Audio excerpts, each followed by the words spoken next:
అందరికీ నమస్కారం అండి. విమెన్ అందరికీ కూడా మహిళా దినోత్సవ శుభాకాంక్షలు. Happy women's day. అసలు చాలామంది అంటారు ఎందుకు సెలబ్రేట్ చేసుకోవాలండి అని. కోర్స్ సెలబ్రేట్ చేసుకోవాలి.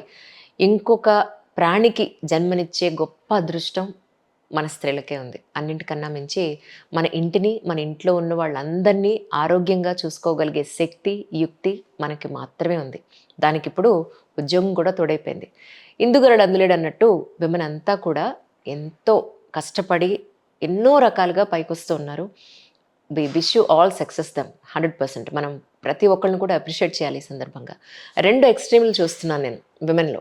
ఒకటి, వాళ్ళు తినకుండా పిల్లలందరికీ, ఇంట్లో ఉన్న వాళ్ళందరికీ పెట్టేసి వాళ్ళ ఆరోగ్యాన్ని దెబ్బతీసేసుకుంటున్నారు. ఇంకొకటి చూస్తున్నాను. ఇదొక ఎక్స్‌ట్రీమ్ అయితే, ఇంకొక ఎక్స్‌ట్రీమ్ ఏంటి? ఇంట్లో ఉన్న వాళ్ళని, ఇంటిని పట్టించుకోకుండా వీళ్ళ సెల్ఫ్ ఆరోగ్యం, వీళ్ళ సెల్ఫ్ ఆనందం, వీళ్ళ సెల్ఫ్ బ్యూటీ గురించే పట్టించుకుంటున్న రెండో రకమైన స్త్రీలను నేను చూస్తున్నాను. ఇది మంచిది కాదు, ఇది మంచిది కాదు. బ్యాలెన్స్డ్‌గా ఉండండి. ఫస్ట్ మీరు ఆరోగ్యంగా ఉండండి. మీ ఇంట్లో ఉన్న వాళ్ళందరినీ ఆరోగ్యంగా చూసుకోగలుగుతారు. అందరికీ happy women's day. Please subscribe to Please subscribe to KTV Telugu. KTV Telugu. KTV Telugu. KTV Telugu channel.